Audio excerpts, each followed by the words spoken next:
ఉండాలి అనేది నిజం.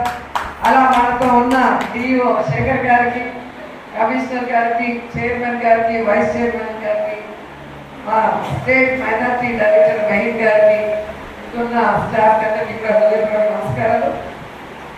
ముందుగా మహిళలందరికీ అంతర్జాతీయ మహిళా దినోత్సవం. అందరికీ సంక్రాంతి, దీపావళి, రంజాన్, అలాగే క్రిస్మస్, ఇలా చాలా పండుగలు ఉంటాయి. మన మహిళలకి వీటన్నిటితో పాటు పెద్ద పండుగ మహిళా దినోత్సవం. సో అలాంటి ఒక మంచి సందర్భంలో మనం అందరం కలుసుకోవడం చాలా సంతోషంగా ఉంది. ముఖ్యంగా ఇక్కడ ఉన్న వాళ్ళందరూ కూడా విద్యావంతులు, చైతన్యవంతులు అండ్ ఎంతో మంది జీవితాన్ని తీర్చిదిద్దే ఉపాధ్యాయ వృత్తిలో ఉన్నవాళ్ళు. సో మిమ్మల్ని అందరినీ చూస్తుంటే చాలా గర్వంగా అనిపిస్తుంది. మల్టీ టాస్క్ చేస్తారు మీరు. ఎందుకంటే మామూలుగా మనం చూస్తుంటాం, మహిళ ఈరోజు ఈ స్థాయికి రావాలి అంటే మీరైనా నేనైనా ఎన్ని కష్టాలు, ఎన్ని అవమానాలు భరించాలి, ఎన్ని బాధ్యతల్ని మనం స్వీకరించాలి. ఇవన్నీ చిరునవ్వుతో మనం స్వీకరించగలిగినప్పుడే ఈ స్థాయిలో సక్సెస్ఫుల్గా, ఇన్స్పిరేషనల్గా మనం ఇక్కడ నిలబడగలుగుతాం. సో చూసే వాళ్ళకి అబ్బా వాళ్ళ లైఫ్ చాలా బాగుందండి, ఇప్పుడు రెడీ అవుతారు, బ్యాగ్ వేసుకుంటారు, వాళ్ళ మీరేమో స్కూల్స్కి వెళ్తారు, నేనేమో షూటింగ్స్కి వెళ్తారు, ఇప్పుడేమో పాలిటిక్స్ అనుకుంటారు. కానీ మనం ఇంట్లో అన్ని పనులు చేసుకొని పిల్లలకి భర్తకు కావాల్సిన అన్ని అరేంజ్ చేసి ఆ తర్వాత మనం రెడీ మనం తిని అక్కడి నుంచి స్కూల్కి వచ్చి అక్కడ ఉన్న టెన్షన్ అన్ని నెత్తిలోకి తీసుకొని వాటి అన్నింటినీ సర్దుబాటు చేసి మళ్ళీ ఇంటికి వెళ్ళి మళ్ళీ అన్ని మీరైతే వంట చేసి పెట్టారు. నాకు ఆ కష్టం లేదు, భగవంతుడు చేయగలరా. ఎందుకంటే ఎన్ని కష్టమైన పనులైనా చేయగలను, వంట చేయాలంటే కొంచెం లేజీ. నాకు కరోనా టైంలో మాత్రం చాలా ఇష్టంగా చేశాను, వేరే పని లేదు అప్పుడు కాబట్టి చాలా ఇష్టంగా చేశాను. సో మీకు ఇంకా అడిషనల్ బాధ్యత వంట కూడా చేసి పెట్టడం.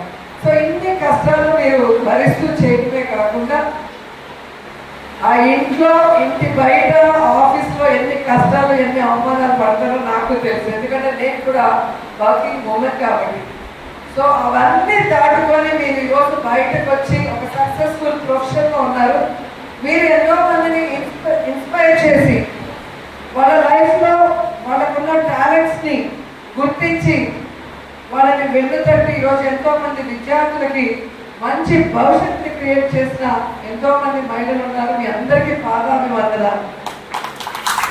నేను ఈరోజు మార్నింగ్ ఒక చోటు చదివాను, అమ్మాయిలు 18 ఏళ్ళకే పెళ్లి చేసుకోవాలి. ఆ 18 ఏళ్ళకి చేసుకోకుండా బాగా చదువుకుందామని ఒక 20-21 ఏళ్ళు అయిన వాళ్ళకి ఏమా ఇంట్లో వాళ్ళకి భారంగా ఉండకపోతే పెళ్లి చేసుకోకపోవచ్చు కదా అంటారు. వాళ్ళేదో మనం మోస్తుందండి. సరే పెళ్లి చేసుకున్నారనుకో, ఏం పర్లేదు, ఒక మొగుడు సంపాదించింది తినడం, టీవీ చూడటం, పడుకోవడం, అంతకన్నా ఏం పర్లేదంటారు. హౌస్ వైఫ్ ఉన్నంత కష్టం ఎవరికి ఉండదని నేను చెప్పగలను. సో కనిపించని కష్టం, జీతం లేని కష్టం, పొగడ్త లేని కష్టం. మిగతా మనం పనిచేస్తే పొగడ్తలు వస్తాయి, జీతం వస్తుంది, కానీ వాళ్ళ కష్టానికి ఏముండదు. అయినా వాళ్ళు అలా అంటారు, మొగుడు తెచ్చింది ఖర్చు పెట్టి తిని టీవీ చూసి పడుకుంటుంది, ఏం చేస్తుంది అంటారు.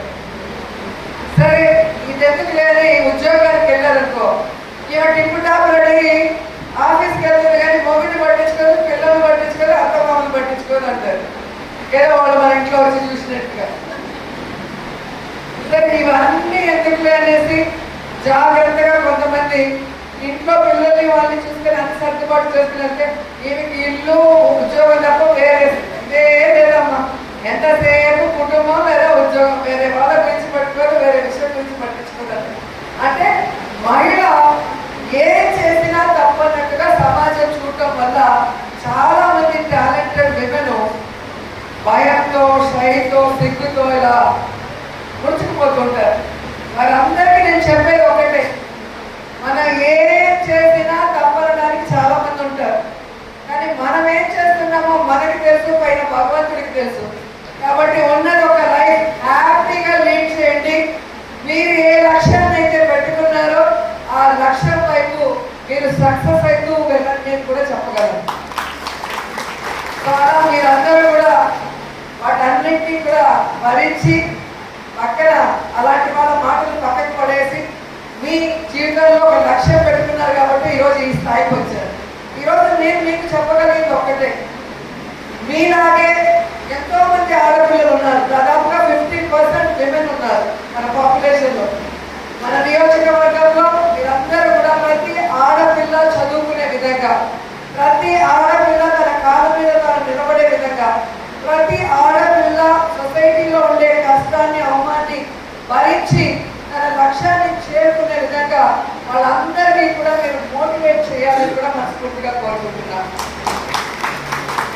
అండ్ ఈరోజు నేను గర్వంగా చెప్పగలను, ఒక మహిళా పక్షపాత ముఖ్యమంత్రిగా జగన్మోహన్ రెడ్డి గారు మహిళల కోసం ఎన్నో చేశారు.